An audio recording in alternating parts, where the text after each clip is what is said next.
nosso Deus, nosso Pai, mais uma vez é pela fé, Senhor, que nos endereçamos a Ti, neste momento, nesta hora e no início deste Teu santo dia de sábado, para Te agradecer mais uma vez pelas maravilhosas bênçãos que continuas derramando nas nossas vidas. Senhor, mais uma vez nos apresentamos diante de Ti pela fé e queremos mais uma vez suplicar, Senhor, a presença e a unção do Teu Santo e Bom Espírito sobre cada um de nós, Senhor. Que Tu venhas mais uma vez abrir a nossa mente, abrir o nosso coração à compreensão e à aceitação daquilo que Tu nos desejas transmitir através da Tua Palavra. Obrigado, Senhor, porque tens estado seguramente connosco cada dia e acreditamos que mais uma vez Tu estarás entre nós e desde já nós Te agradecemos também, Senhor, pela fé. Senhor, tudo isto pedimos e Te agradecemos em nome do nosso Senhor Jesus. Amém. Queridos irmãos, boa noite, mais uma vez, bem-vindos.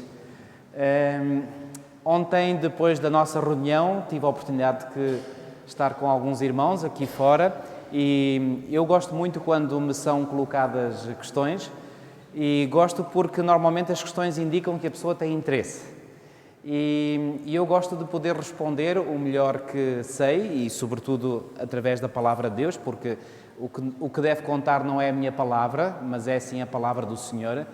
E então, houve, por exemplo, um irmão que perguntou se verdadeiramente Ellen White fala, por exemplo, sobre este cenário que nós ontem aqui descrevemos com base em alguns textos da Palavra de Deus. Pois bem, posso dizer que, embora eu já tenha lido no passado os capítulos de onde eu fui retirar ver algumas citações, nunca tinha visto com tanta acuidade como hoje esses mesmos textos bíblicos. E então eu quero partilhar alguns deles. Lembram-se que ontem nós chegámos à conclusão, portanto, que o mundo, precisamente antes que termine o tempo da graça, vai ser um mundo onde está tudo a funcionar, em termos económicos, em termos sociais. Portanto, o mundo, em termos materiais, estará no seu auge. Mas a grande crise que vai afetar o mundo e pela qual Satanás quererá influenciar negativamente o povo de Deus, é uma crise de caráter moral e espiritual. Em termos materiais, o mundo estará no seu melhor. Pois bem, será que Ellen White subscreve esta visão? Vamos ver isso. Bom, vamos ver hoje o estudo de Daniel, que não vimos ontem, mas antes eu tenho então estas citações aqui para vocês verem. Já agora, reparem aqui que Ellen White, falando, isto é no capítulo, eu aconselho a cada um dos irmãos a leitura desses capítulos no Patriarcas e Profetas. É o capítulo intitulado O Dilúvio e também o capítulo intitulado A Destruição de Sodoma. Leiam esses dois capítulos, muito, muito importantes. Porque ao lermos aquilo que se passou no tempo que precedeu o dilúvio e ao lermos aquilo que se passou no tempo que precedeu a destruição de Sodoma, nós ficamos a compreender melhor o quê? Os tempos que precederão a segunda vinda. Porquê? Portanto, o dilúvio, capítulo O Dilúvio, Patriarcas e Profetas. Portanto, no livro Patriarcas e Profetas, nos capítulos O Dilúvio e a Destruição de Sodoma. Portanto, nós, ao estudarmos esses capítulos, ficamos com uma noção mais clara daquilo que será o mundo antes da vinda de Cristo. Porquê? Recordo, porque Jesus disse, assim como foi nos dias de Noé, assim será nos dias da vinda do Filho do Homem. Assim como foi nos dias de Ló, assim será nos dias da vinda do Filho do Homem. Pois bem, falando do tempo que precedeu o dilúvio, Ellen White escreveu o seguinte: no meio da corrupção prevalecente, reparem, corrupção a que nível? A nível moral, e iremos ver, prevalecente, Matusalém, que era filho de Enoque, já aqui falámos, Noé e muitos outros lutavam para conservar vivo o conhecimento do verdadeiro Deus e conter, reparem, a onda dos quê? Maus morais. Estão a ver onde é que era o problema, sobretudo? Nos maus morais. A moralidade estava lá embaixo. E então, reparem, esta corrupção prevalecente de que ela fala tem a ver com esta onda dos maus morais. Está claro? Parece muito claro, certo? Enoque repetiu aos seus filhos o que Deus lhe tinha mostrado acerca do dilúvio. Reparem, Enoque, nós vimos, foi o primeiro profeta, segundo Judas 7. E, portanto, ele repetiu aos seus filhos, entre os quais Matusalém, aquilo que iria acontecer, o que Deus lhe tinha mostrado acerca do dilúvio. Ou seja, Ellen White aqui a confirmar aquilo que nós aqui dissemos. Portanto, que Enoque foi um profeta que não apenas profetizou sobre a segunda vinda de Cristo, conforme o apóstolo Judas diz. Esse Judas que escreveu a epístola não é Judas Iscariotes, é o outro Judas, ok? Portanto, ele não apenas falou sobre a segunda vinda de Cristo, mas também sobre os acontecimentos que conduziriam ao dilúvio.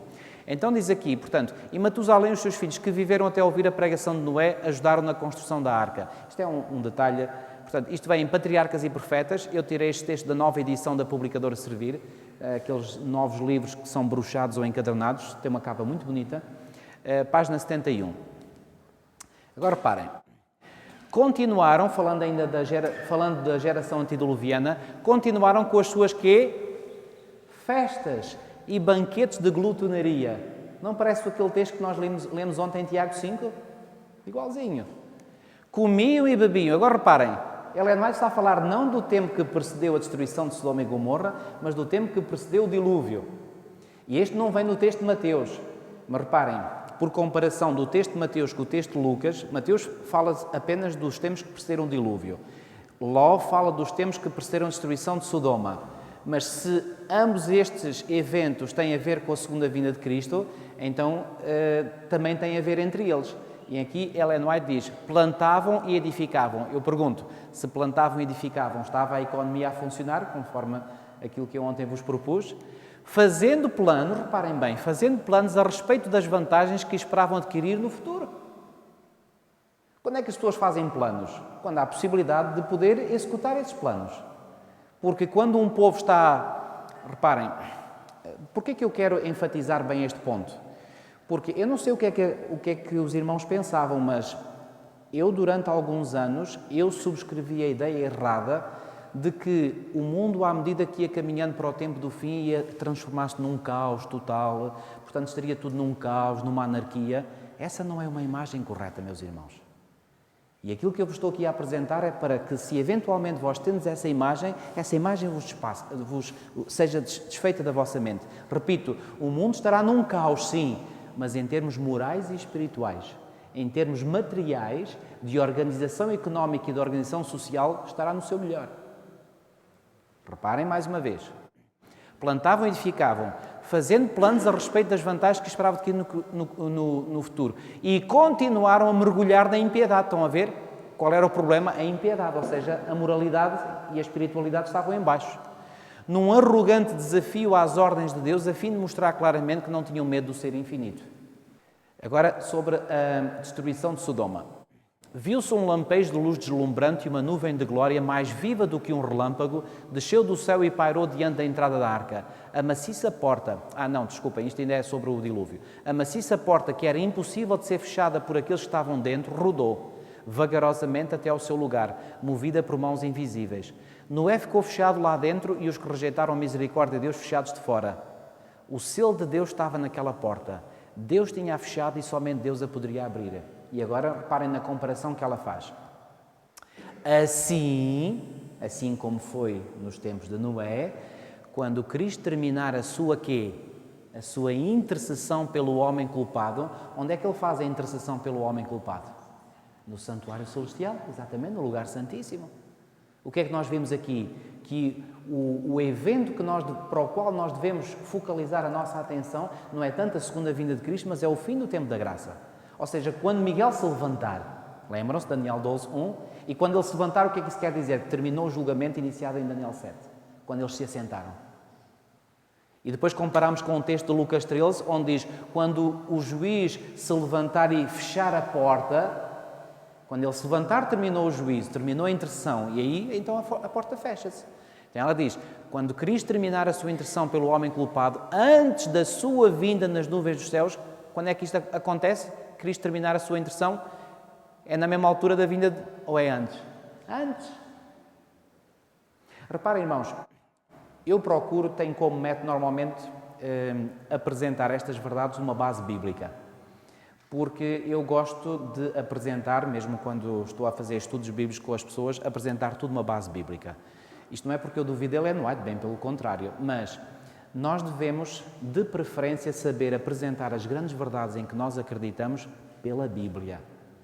Mas nós temos, para além da Bíblia, temos também, digamos, esta preciosa inspiração que nós apelidamos em geral de espírito de profecia. E aquilo que eu vos quero apenas demonstrar é que aquilo que Ellen White está a dizer não contradiz em nada, como é óbvio, aquilo que a Bíblia diz. Mas aqui, esta forma como ela diz as coisas, vem confirmar, portanto, a interpretação que nós fizemos a partir da palavra de Deus. Portanto, ela diz, quando Cristo terminar a sua intercessão pelo homem culpado, antes da sua vinda nas nuvens do céu, a porta da misericórdia será quê? Será fechada. A graça divina já não restringirá os ímpios e Satanás terá pleno domínio sobre aqueles que rejeitaram a misericórdia. E esforçar-se-ão por destruir o povo de Deus, mas, reparem na comparação, assim como Noé estava abrigado na arca, os justos estarão protegidos pelo poder divino. Não é uma maravilha saber isto? Portanto, é como se o povo de Deus no tempo do fim estivesse abrigado dentro de uma arca. Não há ninguém que possa tocar. E ela, noutras passagens, diz que todos aqueles que chegarem vivos ao fim do tempo da graça continuarão vivos até à segunda vinda de Cristo. Nenhum morrerá. Assim como na destruição de Jerusalém, nem um só cristão pereceu. Agora, voltando à nossa questão. E agora vamos falar sobre a destruição de Sodoma. Reparem bem. Eu sublinhei a vermelho aquilo que quero enfatizar. Ricas plantações revestiam os campos, revestiam os campos e rebanhos cobriam as colinas circunvizinhas. A arte e o comércio contribuíam para quê? Enriquecer a orgulhosa cidade da planície. Que orgulhosa cidade da planície é esta? Sodoma. Então reparem, Sodoma era caracterizada por quê? Por ter ricas plantações, ter arte e ter comércio.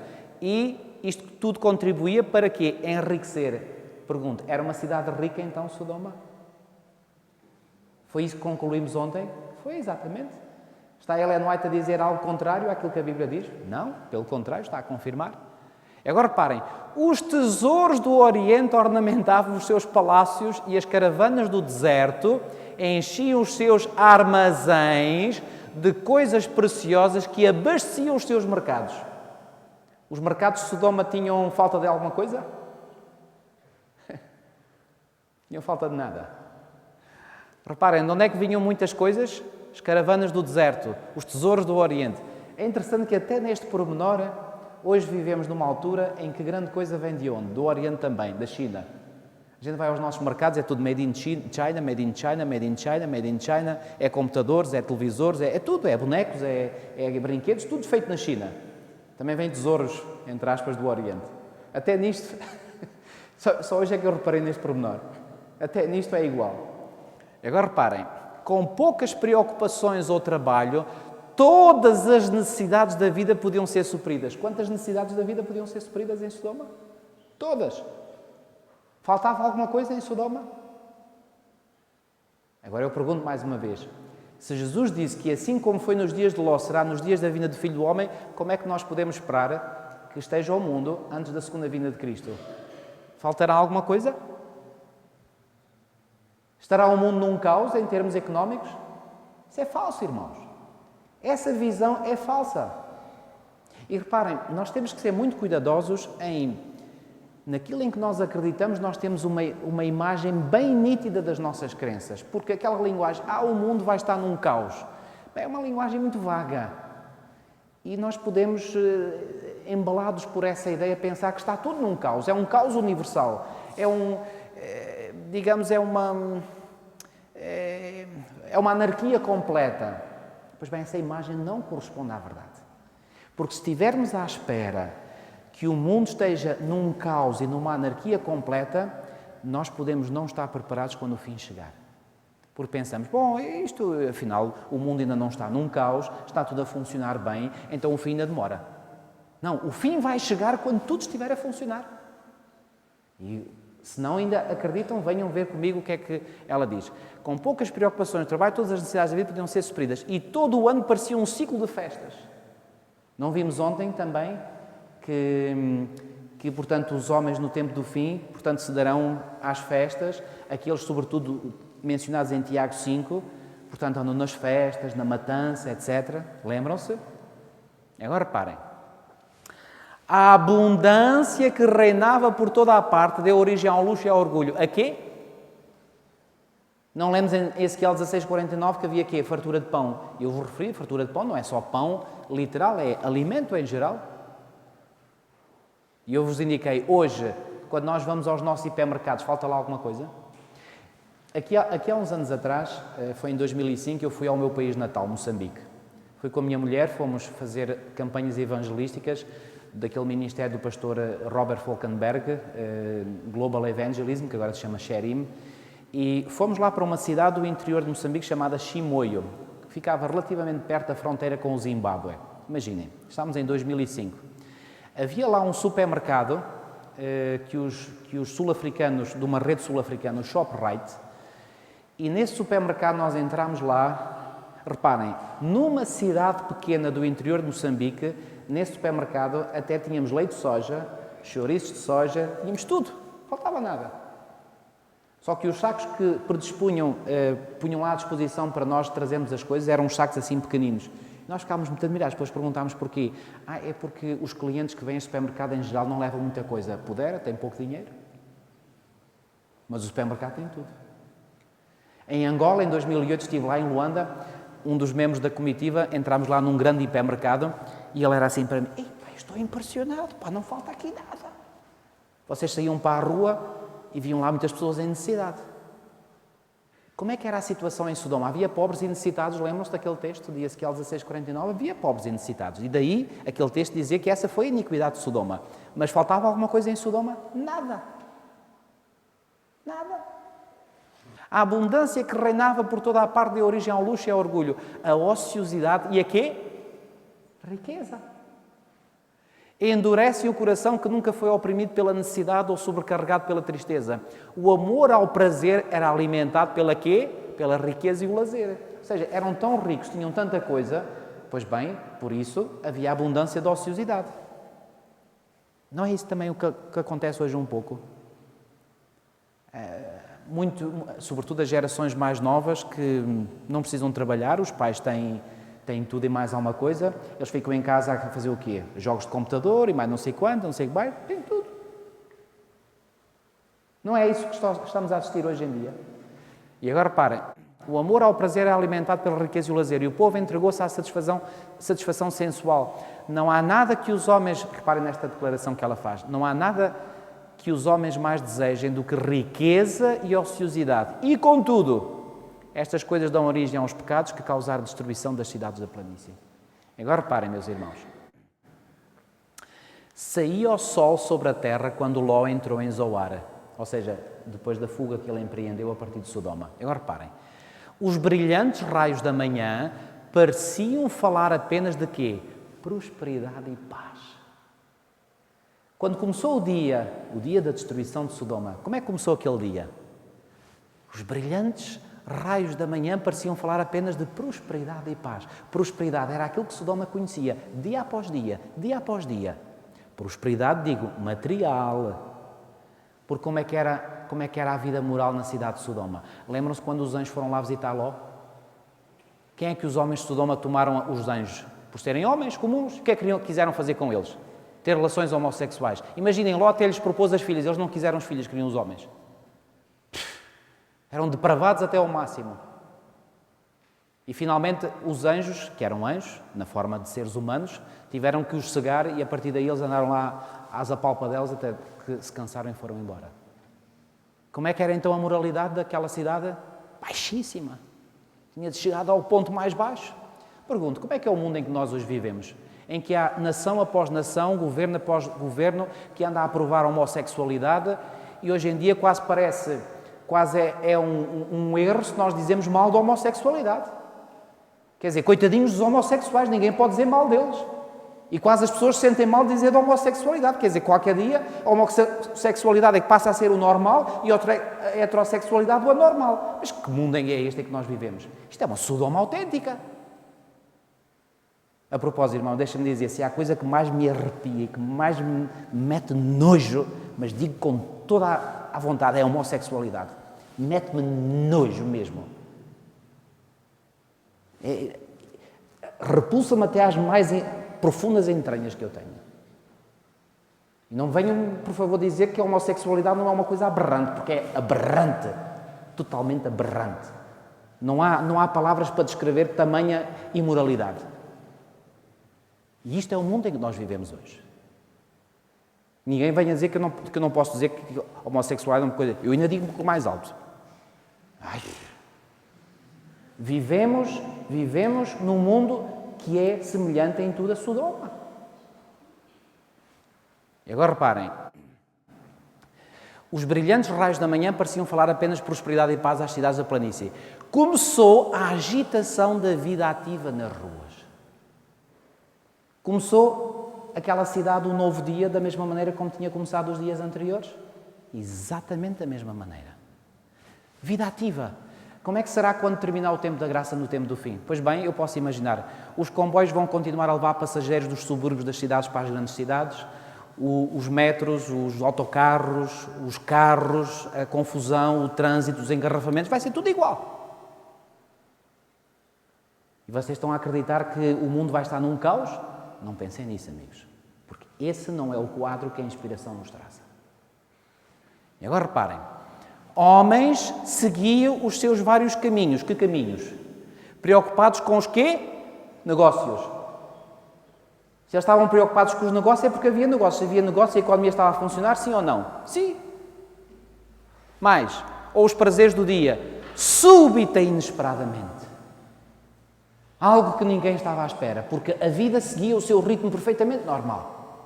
Súbita e inesperadamente, como se fosse o estrondo de um trovão provindo de um céu sem nuvens.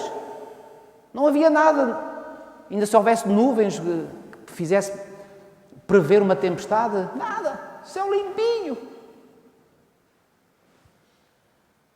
Súbita e inesperadamente, provindo de um céu sem nuvens, desencadeou-se a tempestade. O Senhor fez chover do céu enxofre e fogo sobre as cidades e a fértil planície. Como é que começou o dia em que Sodoma e Gomorra foram destruídas? Normalíssimo. Normalíssimo. A vida corria, o seu ritmo normal, tudo normal, os homens cada um a si para os seus negócios, na busca dos seus prazeres, tudo normal. E nesse dia veio a destruição de Sodoma. Uma outra citação no livro O Grande Conflito. Reparem bem. Quando a vida estiver a seguir a sua quê? Rotina invariável. O que é que quer dizer invariável? Não muda, que é igual. Mas, quando os homens estiverem absortos nos prazeres, negócios, comércio... Alô? Há comércio? Há negócios? E a ambição de ganho, quando é que há ambição de ganho? Quando há a possibilidade de se entrar em negócio, em comércio. Quando os dirigentes do mundo religioso estiverem a engrandecer o progresso e a sabedoria do mundo, está o mundo em progresso nesta altura? Está. Isto tem alguma coisa a ver com a imagem que nós fazemos de um mundo em caos? Eu fazia, já não faço.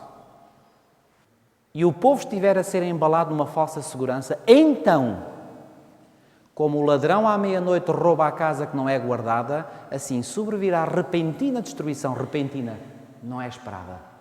Repentina destruição aos descuidados e ímpios e não conseguirão escapar. Ficou claro com estas passagens de Ellen White?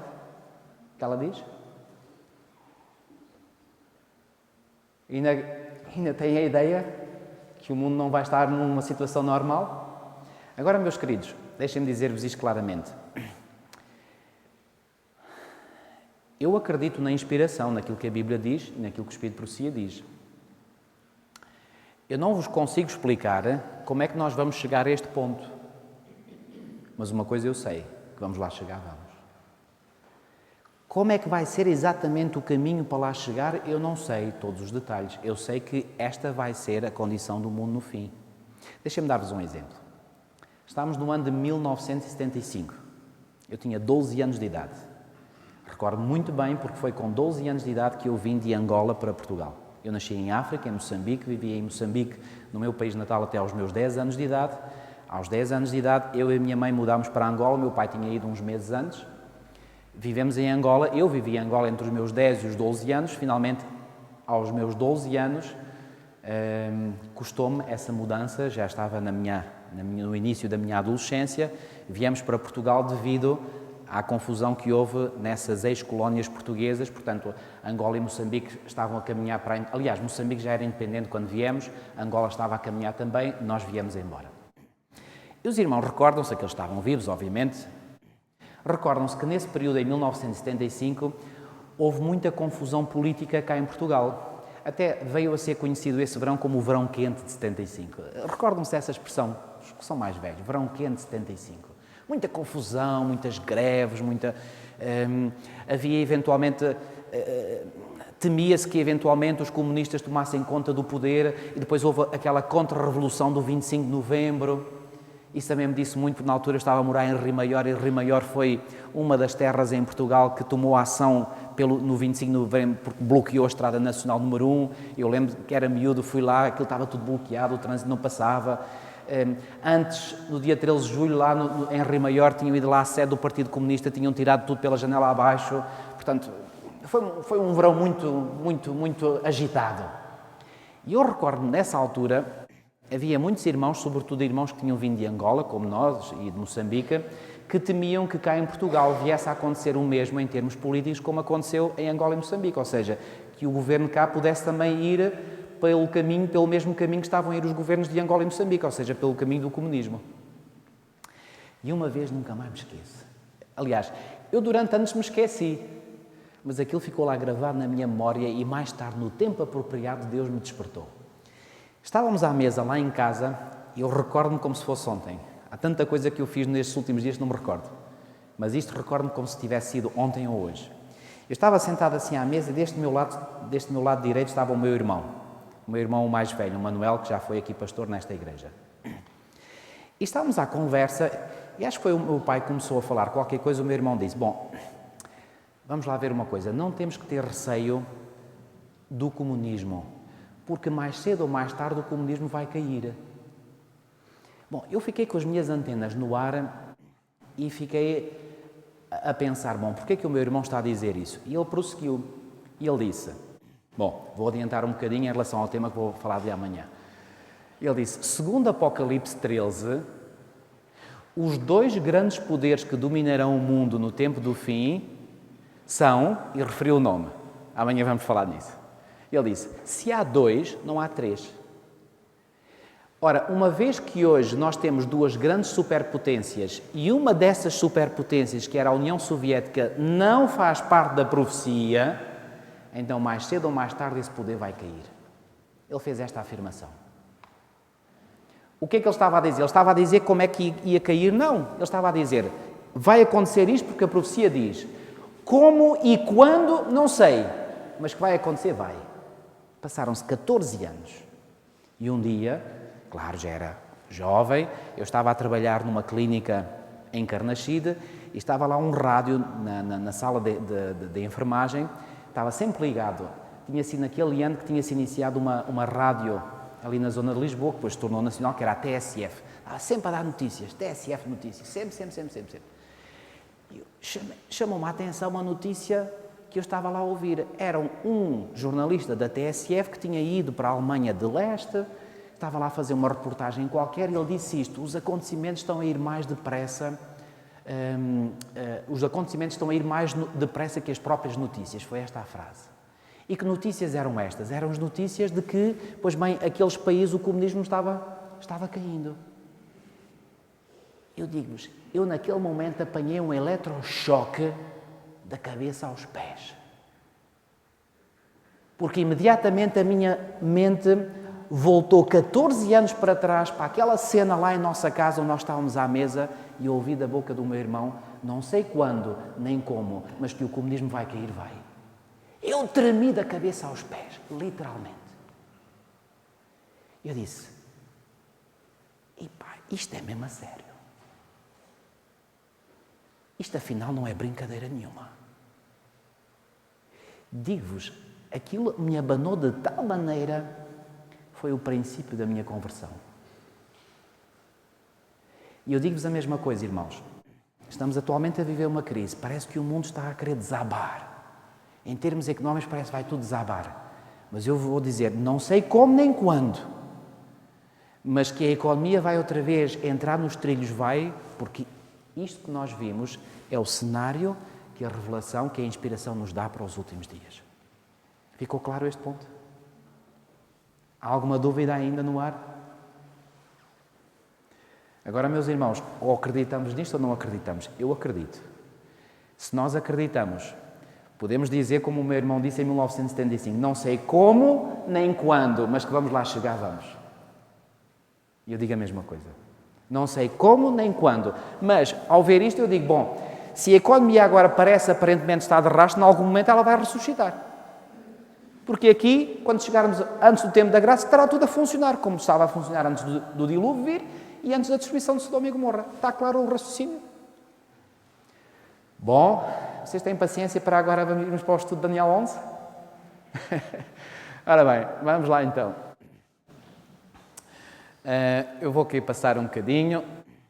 Ora bem, no capítulo 24 de Mateus, o Senhor Jesus referiu-se ao profeta Daniel nos seguintes termos: quando depois vires o abominável da desolação, falou o profeta Daniel, lugar santo, tal. É verdade que aqui Jesus se referia à destruição de Jerusalém. Prestem atenção a esta declaração de Ellen White.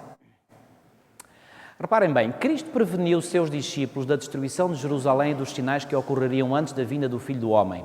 E agora reparem, a destruição de Jerusalém, diz ela, é usada para representar a última grande destruição pelo fogo. Ou seja, a destruição de Jerusalém é uma amostra daquilo que ocorrerá no tempo do fim, não agora a nível de uma cidade, mas a nível global. Assim como a destruição do dilúvio foi uma amostra do que acontecerá. Bom, aí foi uma amostra bem significativa, porque foi uma destruição global. E o próprio Jesus ligou à sua vinda, repito mais uma vez, portanto, o acontecimento do dilúvio. A destruição de Sodoma, aí foi uma destruição local, também é uma amostra daquilo que acontecerá no tempo do fim. A propósito, na Epístola de Judas, diz lá que aquilo que aconteceu como Sodoma é um exemplo do fogo eterno que há de destruir os ímpios. A propósito dessa expressão fogo eterno, há expressões em Mateus que também dizem que os ímpios serão lançados no fogo eterno. Que fogo eterno é esse? É um fogo eterno na sua duração? Não, porque se fosse eterno na sua duração, então Sodoma ainda estava a arder hoje. Então como é que nós podemos entender que isso é um exemplo do fogo eterno? Muito simples. Sodoma e Gomorra foram destruídas por fogo? Foram. E foram destruídas como? Pois bem, em 2 de Pedro 2,6 diz que foram destruídas como num instante. Ou seja, rapidamente. Mas voltaram aquelas cidades a ser reconstruídas? Não. Aquela destruição foi para sempre. Houve cidades no passado que foram destruídas, por exemplo, Jerusalém foi destruída pelo fogo no tempo de Nabucodonosor, no ano 586 a.C. Foi Jerusalém reedificada? Foi. Jerusalém foi reedificada. Por exemplo, Babilónia Antiga não foi mais reedificada. Sodoma e Gomorra nunca mais. Mas a localização geográfica onde estavam as cidades de Sodoma e Gomorra, nós normalmente falamos de Sodoma e Gomorra, mas havia outras cidades ali também, que foram igualmente destruídas. Pois bem, aquela zona era uma zona de uma planície fertilíssima. Sabem onde é que estavam localizadas geograficamente essas cidades de Sodoma e Gomorra? Onde é hoje as proximidades do Mar Morto. Eu estive lá há pouco mais de 1 ano e meio. Sabem como é que é essa zona? Totalmente desolada. Ou seja, a destruição foi tão grande, destruiu não apenas as cidades e os seus habitantes, mas destruiu inclusivamente aquela região que era uma região riquíssima, fértil, por isso é que eles tinham lá construído aquelas cidades para beneficiar daquela região fértil. Como é que aquela região ficou depois da destruição de Sodoma? Virou a um deserto. Portanto, é uma amostra do que acontecerá no tempo do fim. A destruição de Jerusalém no ano 70 é igualmente outra amostra. Agora reparem, vou aqui passar a uma citação de Ellen White, diz isto: o tempo de angústia em eventos finais. O tempo de angústia que há de aumentar até ao fim está muito próximo. Não temos tempo a perder. O mundo está agitado com o espírito de guerra. Agora reparem. As profecias do capítulo 11 de Daniel quase atingiram o seu cumprimento final. É interessante que no sábado eu apresentei-vos aqui citações de Ellen White onde ela diz que devemos estudar os livros de Daniel e Apocalipse. Mas aqui, numa citação específica que ela tem, ela fala não do livro em geral, mas especificamente do capítulo 11. de Daniel. E, curiosamente, este capítulo é o capítulo menos compreendido entre nós. Eu vou-vos dizer que quando eu estava em Colões, o meu professor do livro de Daniel, porque tivemos uma disciplina que era Daniel, foi o professor Teófilo Ferreira. Vocês devem conhecer, é filho do pastor Ernesto Ferreira. E gostei muito desse professor. Para mim foi um dos melhores professores que eu tive, Teófilo Ferreira. E quando nós começámos essa disciplina, começámos então a estudar em detalhe o capítulo 1 de Daniel, depois o capítulo 2, depois o capítulo 3, depois o capítulo 4, depois o capítulo 5, 6, 7, 8, 9, 10. Quando chegámos ao capítulo 11, eu fiquei a olhar para o professor porque ele disse isto. Bom, uma vez que o capítulo 11 é um capítulo que se presta a muitas interpretações, não o vamos abordar, vamos passar ao capítulo 12. E passámos ao capítulo 12. E chegámos ao fim daquele curso e eu tinha estudado em pormenor, em detalhe, os 10 primeiros capítulos de Daniel, o capítulo 12 e o capítulo 11 fiquei chuchado no dedo. Bom, parece que nem de propósito. Umas semanas depois eu ia entrar na biblioteca e estava lá em exposição, como a biblioteca costumava fazer, os novos livros.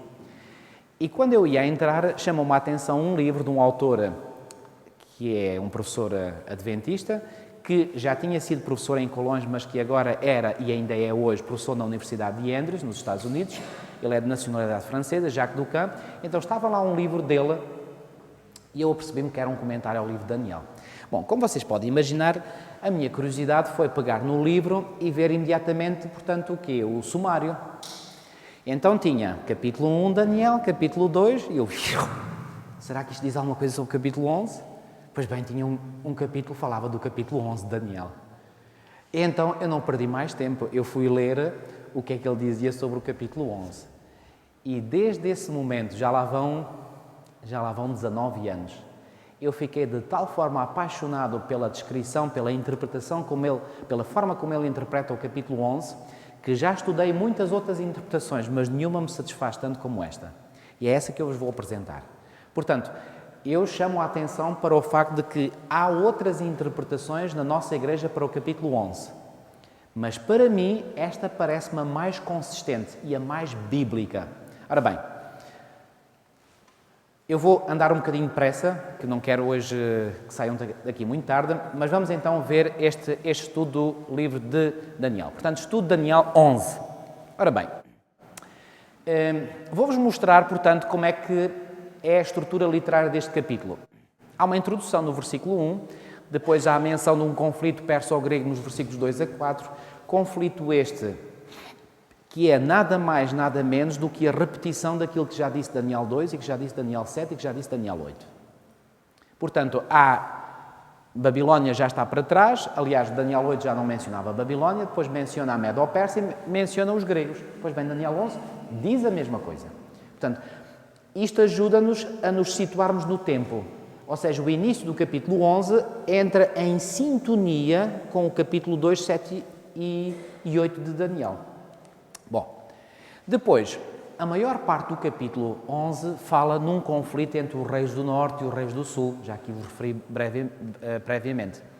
E, finalmente, vem a menção do tempo do fim no versículo 40 e o capítulo termina-se no versículo 45. Ora bem, aqui, na introdução, é feita referência ao primeiro ano de Dario, depois o conflito perso-grego, com a menção de 3 reis persas, depois de um quarto rei rico que faz guerra contra a Grécia, e esse rei, pois bem, pela história e mesmo pela tradição judaica, chegamos à conclusão que é Artaxerxes, de que fala o livro de Esdras, o mesmo Artaxerxes que publicou aquele decreto para a reconstrução de Jerusalém, decreto esse que serviu para o início da profecia das 2300 tardes e manhãs e também das profecias das 70 semanas, cujo ano é, quando é que saiu esse decreto, lembram-se? 457 a.C. Esta é uma data que já vos referi, que mesmo outros estudiosos não adventistas admitem como sendo a data correta. Já vos disse que em Colões uma vez fiz uma pesquisa e fui à procura de autores não adventistas para ver e encontrei 457. Muitas vezes houve uma controvérsia, não sei se ela ainda permanece, entre alguns eruditos bíblicos sobre se seria o ano 457 ou 458. Mas reparem que a controvérsia não é entre 457 e 470, ou 480, ou 450, ou 440, não. A controvérsia é extremamente limitada, só 2 anos, ou 457 ou 458. Mas há muitas provas que pesam muito mais a favor de 457, razão pela qual, repito, eruditos não adventistas dão esse ano como sendo o ano em que Artaxerxes publicou o seu decreto. Ok? A seguir. Depois fala de um rei poderoso, que é Alexandre Magno, e depois diz que o seu reino se divide em 4 partes. Isto não é nada de novo, porque Daniel 8 fala disto também. Bom, eu quero que vocês entendam sobretudo a essência deste capítulo. Pois bem, depois, nesta parte central do capítulo 11, tem uma menção nos versículos 5 a 8 do rei do sul a atacar o rei do norte. E agora reparem, depois aparece o norte a atacar o sul, depois aparece o sul a atacar o norte, depois o norte a atacar o sul, depois o sul a atacar o norte e depois o norte a atacar o sul. O que é que isto parece? Um ping-pong. Reparem bem, há aqui uma simetria e uma alternância perfeitas. Onde é que está a alternância? Sul ataca o norte, norte ataca o sul ataca o norte ataca o sul ataca o norte ataca o sul. Não há uma alternância perfeita, mas há uma simetria. Aqui temos A, B, C, sul, norte, sul, e aqui temos norte, sul, norte. Isto aqui é simétrico daquela parte. Temos aqui uma simetria perfeita, ok? Depois, no tempo do fim, o que é que nós temos? Temos o sul a atacar o norte, para variar, depois o norte a atacar o sul. Depois, aqui, as coisas começam a mudar um pouco, porque seria de esperar que aqui fosse outra vez o sul a atacar o norte, mas isto já denota uma tendência. É que a tendência para o tempo do fim é que o norte começa a ganhar poder sobre o sul. Vocês dirão, mas o que é que isso significa? Já vamos ver. Agora compreendam só esta estrutura. E depois, finalmente, acontece uma coisa muito estranha que não aconteceu ao longo da história, mas que acontecerá no tempo do fim. O que é isso? É que o sul alia-se ao norte contra o glorioso Monte Santo. E já iremos ver o que é esse glorioso Monte Santo. Ok? E finalmente o capítulo termina com a vitória do Altíssimo e com o fim do norte. Ok? Fiquem com isto na vossa mente. Bom, esta parte é assim um bocadinho maçadora porque estamos aqui a juntar as peças. Isto depois vai ficar tudo muito claro no fim. Pois bem, portanto, aqui, só referir aqui que esta interpretação, portanto, de dizer, por exemplo, Daniel 11.2 diz: eis que ainda 3 reis se levantarão na Pérsia e o quarto, Artaxerxes, será acumulado de grandes riquezas, mais do que todos. Esta interpretação é não somente corroborada pela tradição judaica, mas é igualmente confirmada pela história. Tal como o retrato profético afirma, Artaxerxes de facto distinguiu-se como um soberano de uma riqueza considerável. Ou seja, Daniel 11 não faz nada mais, nada menos do que, portanto, repetir na primeira parte aquilo que os capítulos proféticos anteriores fazem. Já agora, lembra-se quando eu falei de Daniel 2, que eu disse que é como que a matriz básica para compreendermos todas as profecias do livro de Daniel. Depois, Daniel 7 apresenta a mesma sequência de eventos, mas introduzindo algo novo. E o que é esse algo novo? Introduz a ideia do, portanto, o evento do julgamento no céu. E diz que esse julgamento no céu ocorre depois do poderio da ponta pequena, que é Roma papal, certo? Portanto, Daniel 7 acrescenta um dado mais que Daniel 2 não tinha introduzido. Depois, Daniel 8 vai repetir a mesma sequência, mas agora vem dar luz. O julgamento no céu corresponde à purificação do santuário, é a luz que lança. Daniel 9 vai dizer, ok, agora tu não sabias quando é que esse tempo começava, agora sabes quando é que a profecia começa. Ao dar a profecia das 70 semanas, que tem um começo na mesma altura da profecia das 2.300 tardes e manhãs. Agora, Daniel 11 vai repetir a mesma coisa, mas vai dar um indício novo que nenhuma das profecias dos capítulos 2, 7 e 8 tinha dado. E esse indício tem a ver com o conflito norte-sul. Ou seja, é importante... Repare, tudo o resto que Daniel 11 diz, nós já conhecemos dos outros capítulos. Mas há aqui um elemento novo. E esse elemento novo tem a ver com o conflito norte-sul. Mesmo assim, neste conflito norte-sul, há uma coisa que nós vamos conseguir identificar, é quem é o rei do norte. Não é nada de novo. Só fica uma incógnita, quem é o rei do sul. E isso é que é de novo em Daniel 11. Ok? Vamos lá ver. Aqui, portanto, reparem, após Artaxerxes, o rei ao qual o anjo Gabriel fez alusão ainda mais fácil de reconhecer, a linguagem do anjo, versículos 3 e 4 é a mesma de Daniel 8.8, o bode se engrandeceu sobremaneira e na sua força quebrou-se-lhe o grande chifre, isto é Daniel 8.8, atenção. E agora reparem o que é que Daniel 11 diz. Reparem, o seu reino será quebrado, quebrou-se-lhe o grande chifre, será repartido para os 4 ventos do céu. Para os 4 ventos do céu. É a mesma linguagem, sim ou não? A mesma linguagem. Isto para dizer o quê? Que Daniel 11 está a repetir o que Daniel 8 já dizia. Ok? Até aqui nada de novo. Trata-se, por conseguinte, do mesmo rei, Alexandre Magno. Estamos aqui em presença da etapa do reino da Grécia, já conhecida dos capítulos 2, 7 e 8 do mesmo livro de Daniel. A etapa seguinte vem, tal como já tinha acontecido no capítulo 8, superficialmente referida, porque o seu reino, ou seja, o rei dos 4 generais sucessores de Alexandre, será arrancado e passará a outros fora de seus descendentes. Se é fora de seus descendentes, tem que ser outro reino. Que outro reino é esse? Pois bem, Roma. Este novo poder não se pode referir a nenhum outro senão Roma. Então, agora vamos ver este conflito norte-sul. O período coberto pelo conflito relatado em Daniel 11 é o mesmo que é coberto pela ponta pequena de Daniel 7 e 8, pelos pés de Daniel 2. E agora vamos aqui fazer uma comparação. Este quadro agora é mais importante. Eu estou a passar mais depressa, que é para nós não ficarmos aqui muito tempo. Reparem bem, no capítulo 8 de Daniel vem a seguinte sequência que vamos comparar com outra sequência de acontecimentos do capítulo 11. No capítulo 8 de Daniel temos a Pérsia, Babilónia já não é referida, temos a Pérsia. No capítulo 11 temos a Pérsia. No capítulo 8 temos a Grécia. No capítulo 11 temos a Grécia. No capítulo 8 temos a seguir à Grécia Roma. No capítulo 11 a seguir à Grécia temos Roma. No capítulo 8 a seguir a Roma vem a Ponta Pequena. No capítulo 11 vem o conflito norte-sul. E finalmente no capítulo 8 é-nos introduzido o tempo do fim e no capítulo 11 é-nos introduzido o tempo do fim. Já viram o paralelismo que há entre os capítulos 8 e 11? Pergunto, esta Pérsia é a mesma que esta?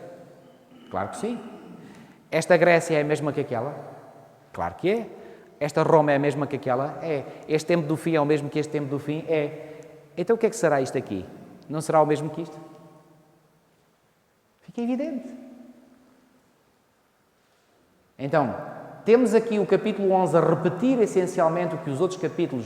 Eu estou a repetir esta noção porque é muito importante. A repetir a mesma coisa, mas agora aqui a trazer um elemento novo. E este elemento novo é o conflito norte-sul.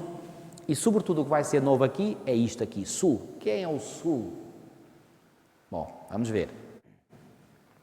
É importante que se diga que o rei do norte, tal como descrito no capítulo 11 de Daniel, apresenta importantes pontos em comum com o poder representado pela Ponta Pequena. Vamos ver. Querem ver? O rei do norte tem um comportamento agressivo e usurpador para com Deus, conforme vem relatado em Daniel 11. A Ponta Pequena eleva-se até atingir o exército dos céus, até ao príncipe do exército contra o príncipe dos príncipes. Não vos parece a mesma linguagem? Repara, aqui tem um comportamento usurpador para com Deus, aqui procura atingir o exército dos céus, até ao príncipe do exército contra o príncipe dos príncipes. A mesma coisa. Mais, o rei do norte profana o santuário e o sacrifício diário. A Ponta Pequena deita abaixo o santuário e o sacrifício diário. Não vos parece a mesma linguagem? Se é a mesma linguagem para descrever o quê? Acontecimentos iguais. Volto a dizer, Daniel 11 está a repetir acontecimentos que já foram referidos em profecias anteriores. Portanto, nada de baralhar as nossas mentes, porque isto é muito simples.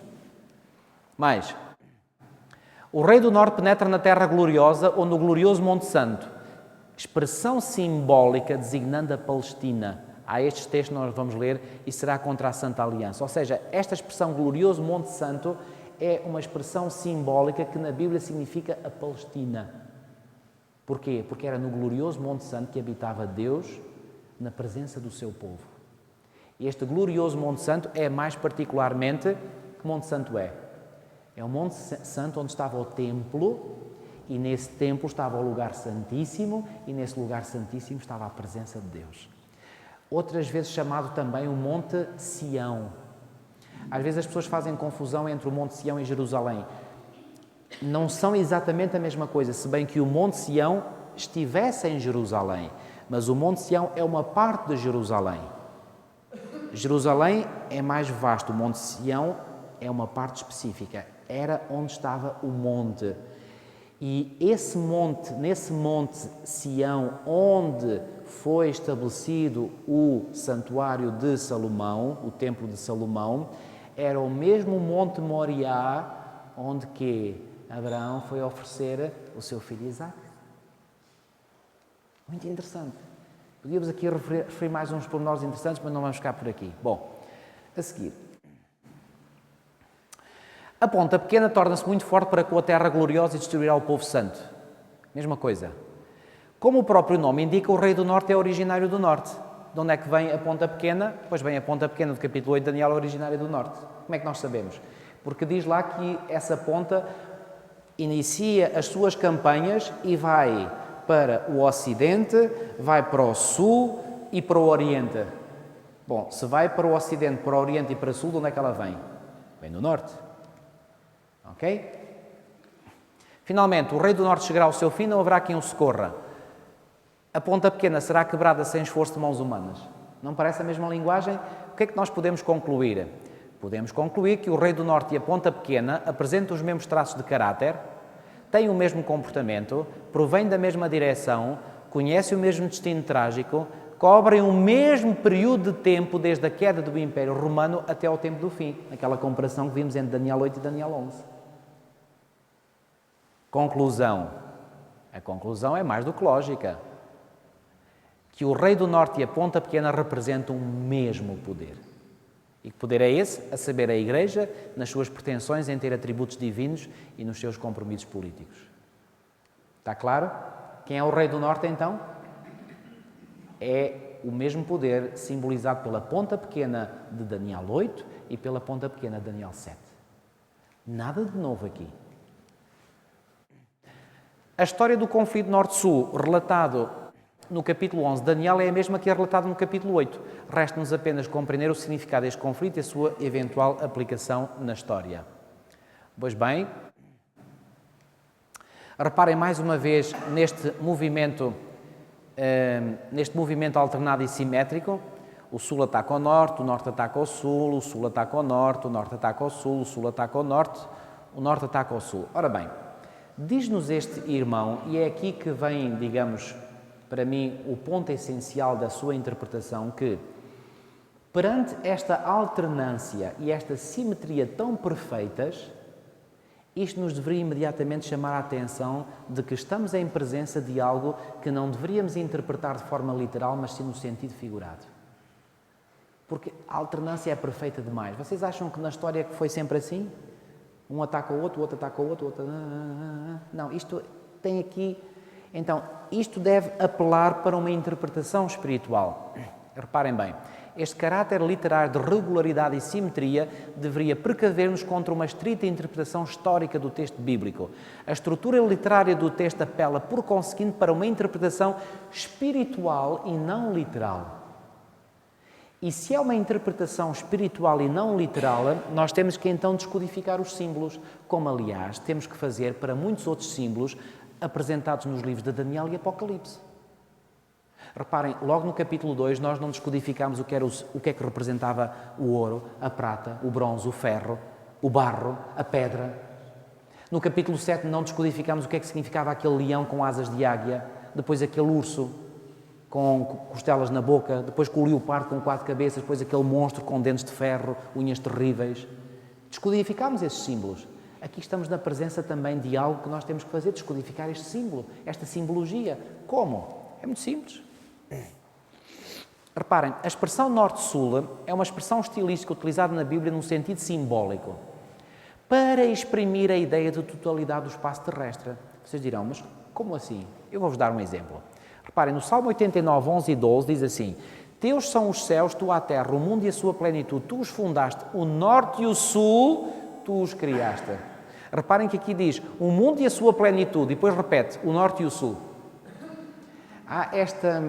Na poesia hebraica, há muitas vezes esta repetição de termos diferentes para exprimir a mesma ideia. Portanto, este norte e o sul representam o mesmo que o mundo e a sua plenitude. Outro texto: a minha espada sairá da bainha contra todo o vivente, desde o sul até ao norte. O que é que quer dizer a expressão desde o sul até ao norte, todo o vivente? O que é que isto já nos deve começar a pensar? Que o conflito norte-sul é um conflito de características universais. Seguir. Além disso, na tradição bíblica, a referência ao norte, assim como a referência ao sul, está carregada de um sentido espiritual preciso. Isto certamente é algo que vocês nunca vos tinha chamado a atenção, mas que vocês agora vão ver e compreender perfeitamente. Reparem. Os profetas viam o mal e as ameaças do perigo surgirem do norte. Reparem, por exemplo, neste texto de Isaías 14:31. Uiva à porta, grita à cidade, tu, ó Filístia, toda treme, porque do norte vem fumaça. O que é que isso significa? Vem destruição. Não sei se vocês estão a conseguir visualizar na vossa mente o mapa da Palestina. Vamos imaginar, aqui é a Palestina, aqui é o mar Mediterrâneo, e mais ou menos aqui a algures ficava a Babilónia, aqui, portanto, nesta direção. Aqui é o deserto da Arábia, aqui Babilónia. Quando os babilónios vieram invadir Jerusalém, eles não vieram assim, porque tinham que atravessar o deserto. Eles seguiram o mesmo caminho que Abraão quando saiu de Ur dos Caldeus, que foi até Harã, que era lá em cima, e depois de Harã entraram em Israel pelo norte. Portanto, na mentalidade do israelita de antigamente, a ameaça vinha do norte. Portanto, imediatamente o norte começou a ser associado a algo que não é muito bom. Mas é que há este texto também, ainda não é este, mas vamos ver. Disse-me o Senhor, do norte se derramará o mal sobre todos os habitantes da terra. O que é que Deus estava a dizer através do seu profeta Jeremias? Que era do norte que haveria de vir o mal sobre Judá. E veio através das tropas de Babilónia. O habitante de Israel sabia que os exércitos babilónios vinham do norte, daí que na mentalidade judaica, Babilónia, o poder usurpador de Deus, tenha sido rapidamente associado ao norte. Ou seja, quando se falava de norte, imediatamente se pensava em Babilónia. Mas, deixa-me só ler esta parte aqui. É verdade que esta simbologia encontrava no Antigo Médio Oriente um terreno favorável, uma vez que, segundo a mitologia cananeia, era no norte que residia o deus Baal, ainda para piorar mais as coisas. Ou seja, os judeus sabiam que os pagãos acreditavam que o deus Baal residia no norte. O que é que isto tem a ver com a linguagem bíblica? Olhem aqui. Isaías, no capítulo 14 e no versículo 4, olha o que ele diz.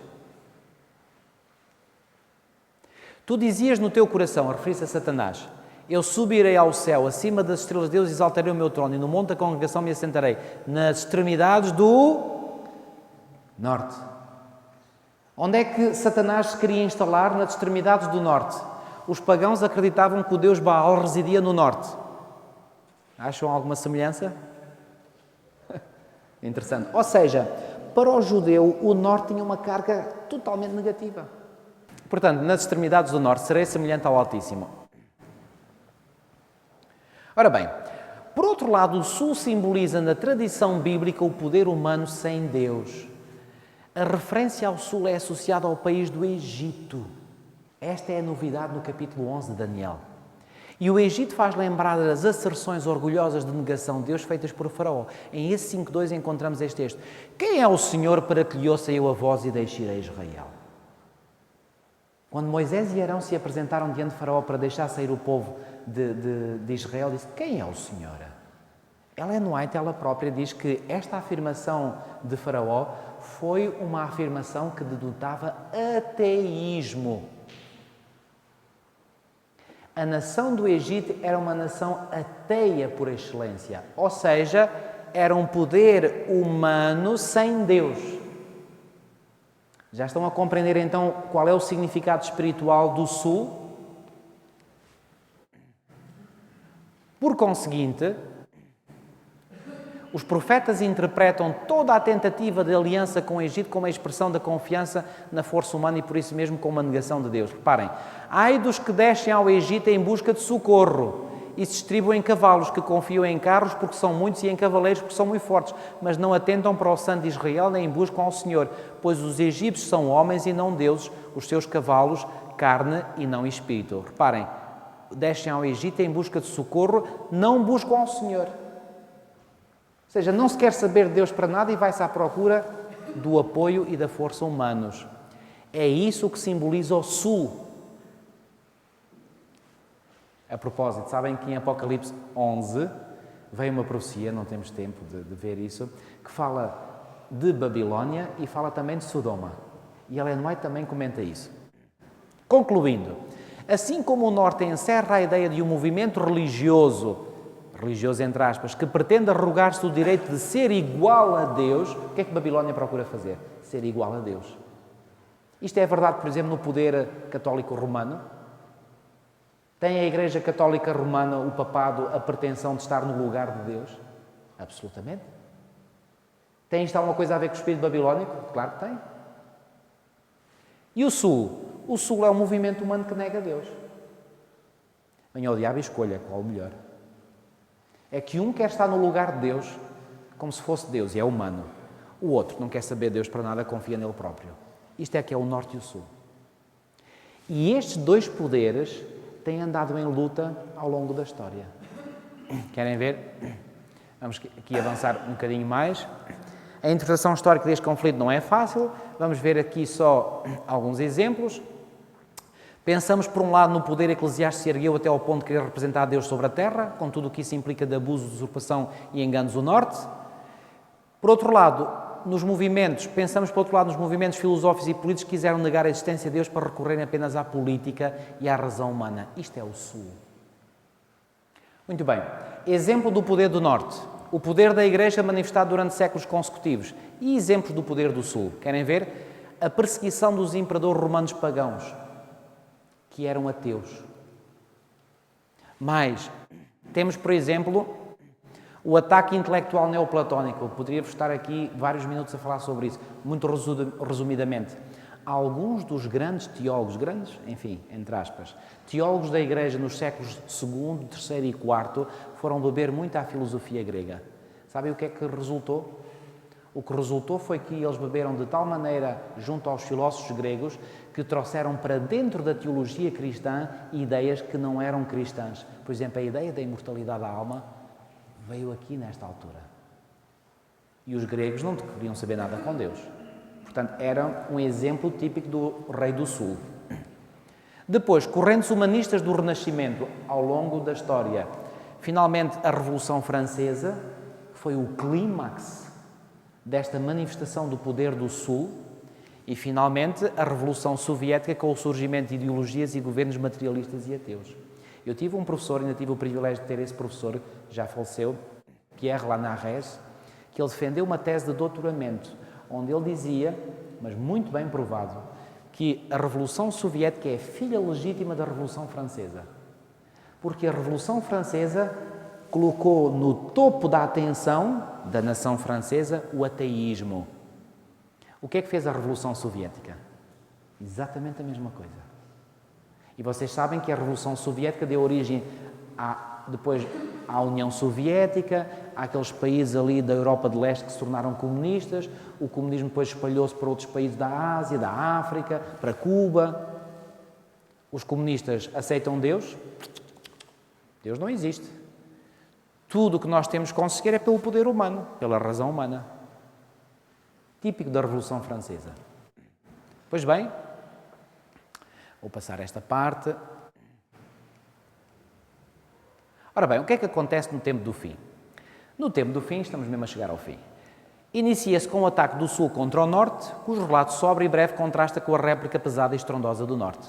Este Norte arremeterá contra ele Sul com carros, cavaleiros e com muitos navios e entrará nas suas terras e as inundará e passará. Ou seja, isto é uma linguagem simbólica. Este acento tónico colocado sobre o poder do Rei do Norte prepara o anúncio da sua vitória final. Eu acredito que os irmãos neste momento ainda não estão a compreender onde é que estamos a querer chegar, ou talvez já estejam alguns. Vamos mesmo lá chegar agora. O Rei do Norte entrará também na Terra Gloriosa, tal. Historicamente, isto significa que a Igreja triunfará sobre os movimentos políticos e ateus. E agora eu vou fazer aqui uma pausa para então vos explicar, se ainda não compreenderam, o que é que Daniel 11 então significa. Vou repetir, mais uma vez, muito sumariamente. Daniel 11, na sua maior parte da explanação profética, repete Daniel 2, Daniel 7 e Daniel 8. Mas traz um elemento novo. E esse elemento novo é naquele período que se fala do conflito Norte-Sul. Que conflito Norte-Sul é esse? Bom, identificamos quem é o Rei do Norte. Esse poder, representado pelo Rei do Norte, é o mesmo poder representado pela ponta pequena Daniel 8 e pela ponta pequena Daniel 7. Ou seja, é a Igreja Papal. Quem é o Rei do Sul? O Rei do Sul são igualmente poderes que se levantaram ao longo da história, mas poderes que têm uma característica: não querem saber de Deus para nada, são ateus. Pergunto-vos, nos nossos dias, onde é que nós podemos ver a manifestação destas duas tendências, destes dois poderes? Olha, não é muito fácil não é muito difícil, quero dizer, de descobrir. Há bocadinho eu vos falei de 1975. Quem é que dominava o nosso país? Vamos pegar no exemplo do nosso país, porque conhecemos-o melhor do que outros exemplos. Quem é que dominou a política e o nosso país até ao 25 de abril de 1974? Atenção, não vou para aqui fazer política. Estamos apenas a interpretar factos históricos, factos políticos à luz da profecia bíblica. Está bom? Fique claro este ponto. Até ao 25 de abril de 1974, qual foi o governo que dominou cá em Portugal? Era um governo que não tinha nada a ver com a Igreja, certo? Era isso? Tinha e de que maneira? O meu pai foi despedido, posto na rua, sabem porquê? O meu pai era professor primário. E a determinada altura ele teve contato com a mensagem adventista através de um irmão dele, portanto meu tio, que lhe ofereceu o grande conflito. Esse meu tio recebeu esse grande conflito de um colega adventista na tropa. E o meu tio pegou no livro, bom, deve ter folheado e tal, deve ter lido alguma coisa, mas não achou muito interesse e o raciocínio que ele deverá ter feito foi este: bom, eu tenho um irmão professor e como ele é professor, ele gosta de ler, eu vou-lhe dar a ele. E deu. E o meu pai começou a ler. Estudou aquilo tudo, uma ponta à outra. Resultado. Começou a ir a Lisboa e teve estudos bíblicos com um pastor chamado... pastor, não me lembro do primeiro nome, mas o último nome era Raposo, que era o pai da irmã Eunice Raposo Dias, que é a esposa do pastor Joaquim Dias. Estão a ver? Meu pai teve estudos bíblicos com esse pastor. Bom, e quando o meu pai leu este livro, compreendeu muita coisa da Bíblia. Então, como vocês podem imaginar, ele era professor primário, começou na escola, porque ele era obrigado a dar também a disciplina de moral e religião católicas. E então o meu pai começou a ser muito pouco católico, porque começou a ensinar mais da Bíblia e menos do que o catecismo dizia. Bom, por qualquer motivo, aquilo veio a chegar ao conhecimento do padre e não é difícil de imaginar como. É que provavelmente as crianças, na sua inocência, chegaram a casa e começaram a dizer: olha, o professor ensinou isto, assim, assim. E lá deve ter havido um pai ou uma mãe que achou que aquilo era um ensino, não era muito ortodoxo, não é? E foram falar com o padre. Bom, o padre, para tirar dúvidas, um dia apareceu lá na escola e falou com o meu pai: ó, senhor professor, ouvi isto, assim, assim, o que é que se passa? O meu pai não escondeu. Podia mentir, mas não mentiu. Achou que não era correto fazer isso. Ele disse: olha, eu tenho estado a estudar a Bíblia, tenho estado a aprender isto assim, assim, é isto que eu ensino às crianças. Senhor professor, você não pode continuar a ensinar isso. Mas o senhor vai ter que pedir perdão aqui diante de mim e vai prometer que não vai ensinar isso mais. E ele queria que o meu pai se ajoelhasse mesmo, inclusive diante dele. O meu pai disse: olha, senhor padre, eu já aprendi pela Bíblia que não me devo ajoelhar diante de ninguém a não ser diante de Deus. Por isso, não me vou ajoelhar diante de si. Relativamente àquilo que eu vou continuar a ensinar, eu vou continuar a ensinar aquilo que a minha consciência me diz, não aquilo que o Senhor me está a dizer que eu devo fazer. Vocês podem imaginar como é que aquele padre saiu de lá. Ele bufava por todos os lados. 2 dias depois o meu pai estava na rua. Pergunto, quem é que dominava aqui neste país? A Igreja, com mão forte, controlava os cordelinhos da política. Era o rei do Norte a dominar. Veio o 25 de abril de 1974. E naqueles primeiros anos, quem é que parecia que ia dominar? O rei do Sul, os comunistas. Verdade ou não? Estão a ver como cá... Reparem, não estou a inventar nada, isto são factos.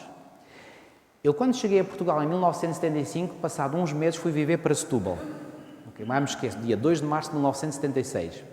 Fui para uma escola em Setúbal, para o meu 7º ano, na altura, e digo-vos, aquela escola, nos intervalos, aquilo eram músicas lá nos altifalantes da escola, era só músicas revolucionárias. Eu não sei como é que eu não levei uma lavagem ao cérebro naquela altura, porque respirava-se comunismo em todos os cantos daquela cidade de Setúbal. Eu recordo, nesse ano, mesmo ano de 76, houve as primeiras eleições presidenciais no nosso país. Bom, houve uma tentativa em 1959 com Humberto Delgado, matar um homem, etc. Pronto, isso não deu nem nada. Em 1976 houve as primeiras eleições, eu recordo disto como se tivesse sido ontem. E, só para vocês ficarem com uma ideia de como é que era Setúbal, o então general Ramalhianos, que ainda é vivo, ganhou em todos os distritos do país, exceto num, distrito de Setúbal, onde ganhou o Hotel Saraiva de Carvalho. Setúbal foi um distrito mais vermelho que havia e eu passei a minha adolescência nesse mesmo distrito. Bom, a propósito, deixa-me dizer que fiz alguma amizade com alguns comunistas, porque eu estava rodeado deles por todo lado, e alguns eram boas pessoas. Inclusivamente, esse meu tio que ofereceu o livro ao meu pai veio a tornar-se um comunista militante, e tão militante que era que ele teve que fugir de Moçambique da PIDE e refugiar-se em França. E quando Moçambique se tornou um governo comunista, ele foi para lá com o filho, que também era comunista, foram para lá para viver no meio do comunismo. Esse meu tio, sabem uma coisa? Veio a batizar-se quase no final da sua vida. E sabem onde? Na vossa igreja de Vila Nova de Monsarres. No dia 26 de maio de 1990. A outra igreja ali pequenina em baixo. Nunca mais me esqueci disso. Estava, sim senhora. Ajudei a descê-lo ao batistério. E foi o meu irmão que o batizou. Foi uma vitória enorme para a nossa família. Bom, mas eu a dizer, reparem que onde é que está hoje o poder dos comunistas? Já se aperceberam disso? Será que isto tem alguma coisa a ver com a profecia? Bom, se esta interpretação estiver correta, e eu acredito que está, o que é que isto nos indica? Que à medida que nos aproximamos do fim, esse poder do Rei do Sul vai enfraquecendo cada vez mais, e quem é que vai ganhando cada vez mais ascendência? Outra vez o Rei do Norte. Mas agora sabem uma coisa? É que ainda não chegámos mesmo ao fim. E agora vou terminar com isto. É que, se cremos na autoridade de Daniel, então saberemos que esta vitória da Igreja não é total nem definitiva. Uma segunda campanha é lançada, o Rei do Norte avança até ao extremo sul, a Egito, seguida a Líbia, a Etiópia. Nesse momento, rumores serão ouvidos do Oriente e do Norte, ou seja, do Nordeste, da Palestina, se tiverem em conta que o Rei do Norte se encontra na Etiópia, isto, claro, em linguagem simbólica, o que o leva a subir nessa direção. Ele está furioso, as suas intenções são claras, destruir e exterminar.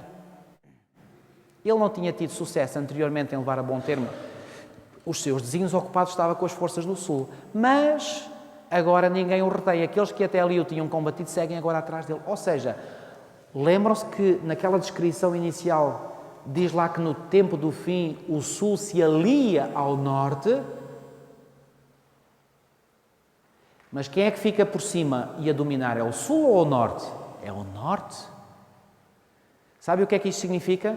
Que à medida que caminhamos para o tempo do fim, estes vários movimentos e forças políticas e ideologias marxistas, ateias, etc., vão ceder cada vez mais perante o poder maioritário de Roma.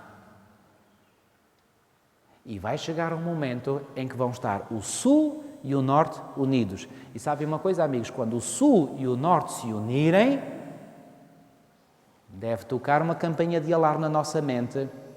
A quem é que eles vão fazer guerra agora? Um com o outro? Não mais é um com o outro. Vão fazer a quem? Ao povo de Deus. Já repararam que quando nós olhamos, por exemplo, para a nossa Assembleia da República, se diz os partidos de esquerda e os partidos de direita. Já repararam que a esquerda é normalmente o Partido Socialista e o Partido Comunista, que o Partido Socialista se identifica com o humanismo. O Partido Comunista, como o próprio nome indica, com o comunismo. O que é que são estas duas ideologias, comunismo e humanismo? Ideologias ateias. Rei do Sul. E o PSD e o CDS identificam-se com o quê? Não parece, mas identificam-se com a ideologia católica. Eu tinha 13 anos de idade, trabalhei numa tipografia em Rio Maior nas minhas férias, e nessa tipografia era feita a folha do CDS. E sabe o que é que uma vez eu ouvi do patrão? Que quem lhe pagava essa folha do CDS um dia lhe disse que ele aguardasse mais algum tempo porque o dinheiro não estava a vir, que o dinheiro vinha do Vaticano para pagar essa folha do CDS. Quem é que está por detrás do CDS? Roma. Os partidos de esquerda estão ligados ao Rei do Sul. Os partidos de direita estão ligados ao Rei do Norte.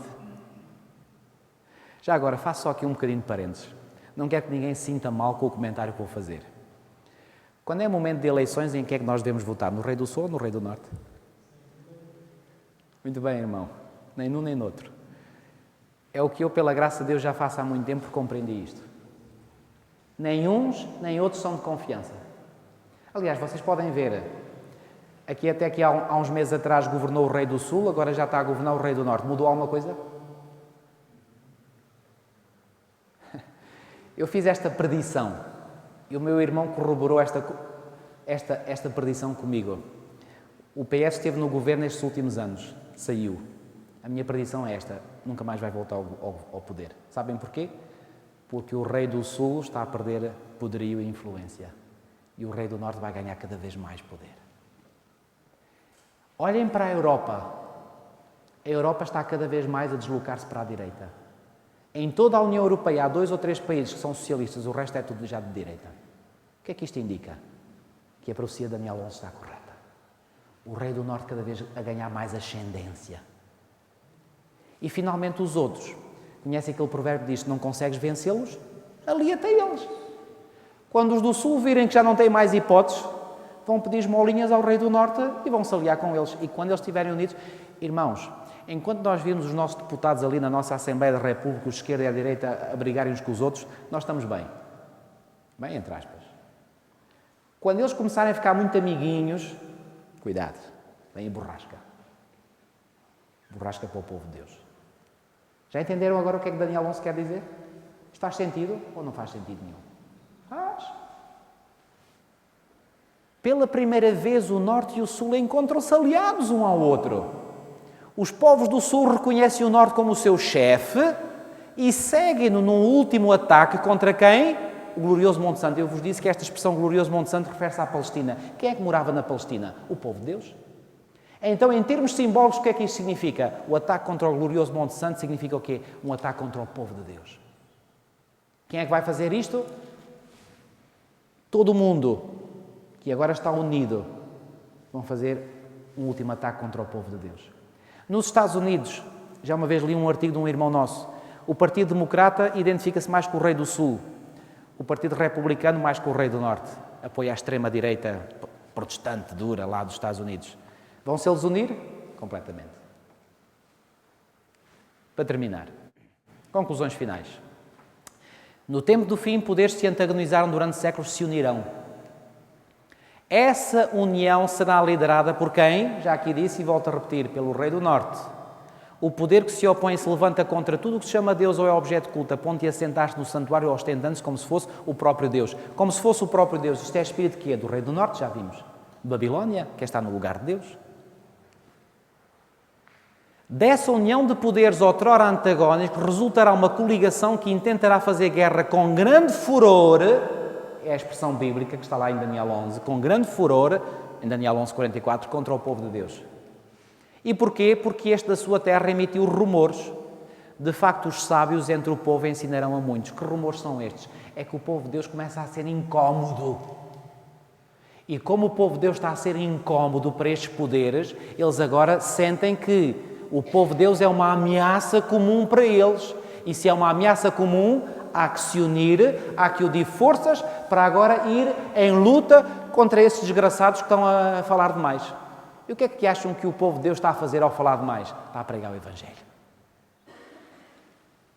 Olhem aqui. O povo de Deus fará ouvir os seus rumores pregando este Evangelho do Reino por todo o mundo, para testemunho de todas as nações. Vocês acreditam que isto vai ser uma realidade? Eu acredito, sabem porquê? Porque foi proferido pelo Senhor Jesus Cristo. E tudo aquilo que o Senhor Jesus Cristo profere, não falha. Vocês dirão, mas como é assim? Mas a nossa igreja parece estar morta, parece que a gente não faz nada. Vocês acreditam que esta igreja que está aparentemente morta vai pregar o Evangelho a todo o mundo? Eu acredito de todo o coração. Está morta, vai ter que ressuscitar. Que remédio. E quem não ressuscitar, pois bem, está mal. A propósito, não desanimem, porque a nossa igreja já está cumprindo esta função em todo o mundo. Eu às vezes quando ouço notícias ou leio notícias sobre aquilo que a nossa igreja está a fazer em termos de pregação do Evangelho, eu até me arrepio às vezes. Irmãos, fiquem mais atentos, porque este é um sinal determinante para nós sabermos que estamos a aproximar-nos do tempo do fim. A nenhum outro sinal o Senhor Jesus ligou o fim do mundo como aquele sinal que diz: este Evangelho será pregado para servir de testemunho a todas as nações e então quê? Virá o fim. Vocês acreditam que o Evangelho está a ser pregado em todo o mundo? de várias formas, pela rádio, pela televisão, pela internet, em campanhas, grandes campanhas, pequenas campanhas, em todo lado. Há pouco tempo, nas Ilhas Salomão, lá no Pacífico, um pregador adventista de Craveira foi lá, foram milhares, até o próprio primeiro-ministro assistiu às campanhas adventistas.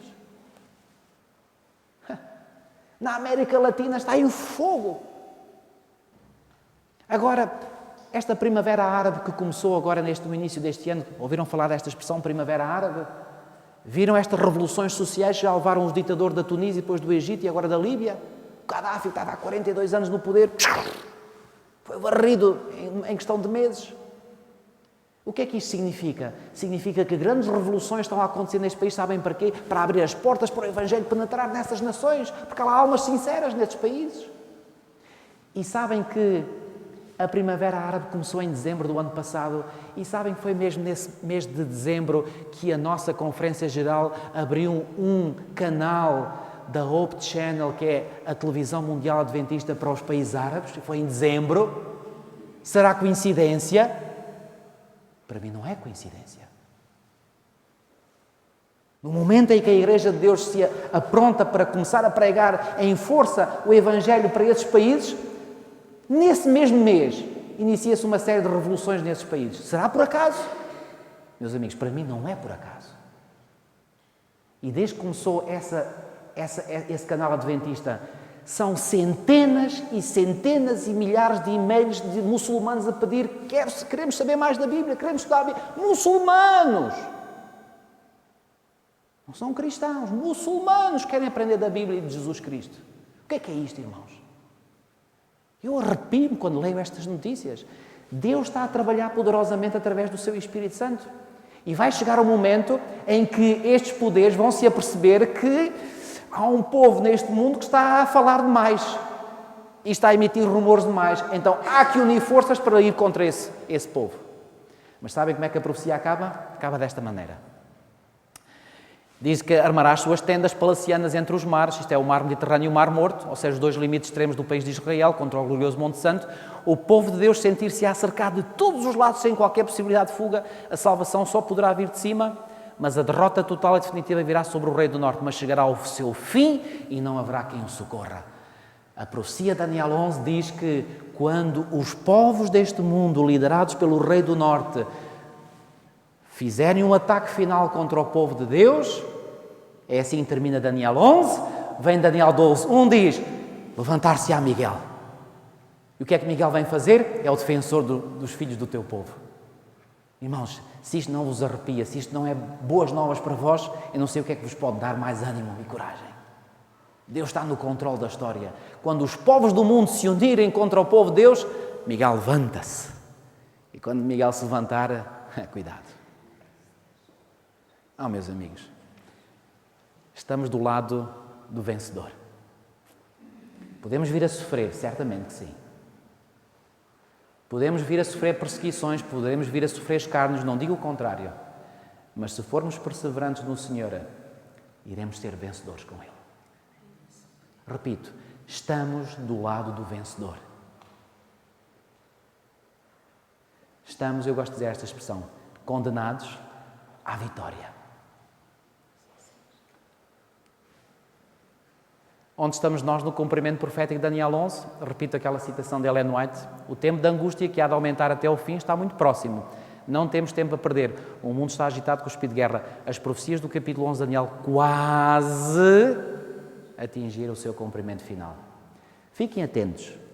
Daniel 11 dá-nos sobretudo esta indicação de que aquele rei do sul, quando começarmos a ver ele muito a aproximar-se do rei do norte, é sinal que vem aí borrasca. Mas não devemos temer essa borrasca, essa tempestade. Devemos continuar a fazer o nosso papel, a cumprir o nosso papel, continuar a pregar o Evangelho. Este Evangelho vai ser pregado em todo o mundo. E sabem uma coisa, irmãos, e com isto vou terminar. Eu quero fazer parte desse movimento que há de levar e pregar o Evangelho a todo o mundo. Qual é a vossa decisão? Querem fazer parte também? Querem realmente dizer: Senhor, eu quero estar ao teu serviço para fazer parte deste maravilhoso movimento que há de terminar a tua obra nesta terra? Irmãos, eu arrepio-me com isto. Isto não é ilusão nenhuma. Isto não é nenhuma fantasia. Isto é a pura verdade e a pura realidade. Se os irmãos quiserem fazer esse passo, vamos levantar e unir-nos numa oração.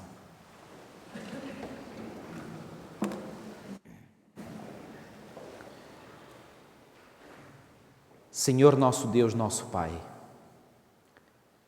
a Tua santa palavra impõe-se à nossa mente e à nossa consciência. Impõe-se porque ela é verdadeira, porque ela é coerente, porque ela é esclarecedora. Ó Senhor, neste momento, nós te queremos agradecer muito, Senhor, porque Tu falaste às nossas mentes e falaste igualmente aos nossos corações. Ó Senhor, eu acredito que tal como Tu puseste na minha mente e continuas a pôr na minha mente e no meu coração esse desejo de fazer parte deste glorioso movimento que há de levar o Teu Evangelho, as mensagens dos 3 anjos a todo o mundo, também Tu estás a colocar ou já colocaste este mesmo sentimento, este mesmo desejo no coração de todos os Teus filhos e filhas que fazem parte desta Tua igreja aqui. Ó Senhor, neste momento, aquilo que nós te queremos dizer, e Tu viste, Senhor, pela nossa atitude nos levantarmos, aquilo que nós queremos dizer é, Senhor, queremos renovar a nossa aliança contigo. Queremos estar do Teu lado, Senhor. Queremos ser fiéis a Ti e à Tua santa palavra, à Tua santa mensagem, à mensagem que Tu deste a esta Tua igreja remanescente. Ó Senhor, vimos ao longo desta semana que não há outra igreja à face da terra que seja a igreja que Tu levantaste, que Tu suscitaste. Não foi pela vontade de nenhum ser humano, foi pela Tua vontade, Senhor. E Tu deste uma missão específica a esta igreja, confiaste-lhe uma missão. Ó Senhor, que privilégio é o nosso de podermos fazer parte dessa missão, de nos podermos identificar contigo e com a Tua igreja. Ó Senhor, nós queremos fazer parte deste grupo que irá ser o grupo vencedor. Ó Senhor, poderão vir dificuldades e certamente elas virão. Tu próprio, quando viveste nesta terra, Tu sofreste, Tu foste maltratado, foste cuspido, finalmente foste crucificado. Não sabemos, Senhor, se algum de nós terá que dar a sua vida em favor da nossa fé por Ti. Ó Senhor, mas seja aquilo que acontecer, seja aquilo que vier até nós, ajuda-nos a permanecermos fiéis a Ti e à Tua verdade. E que nada nem ninguém possa abalar a nossa firme confiança em Ti. Ó Senhor, que um dia nos possamos todos encontrar no Teu reino e podermos todos em conjunto dar honras e glórias ao Teu nome pelos séculos e séculos da eternidade. Te pedimos tudo e Te agradecemos em nome do Senhor Jesus. Amém.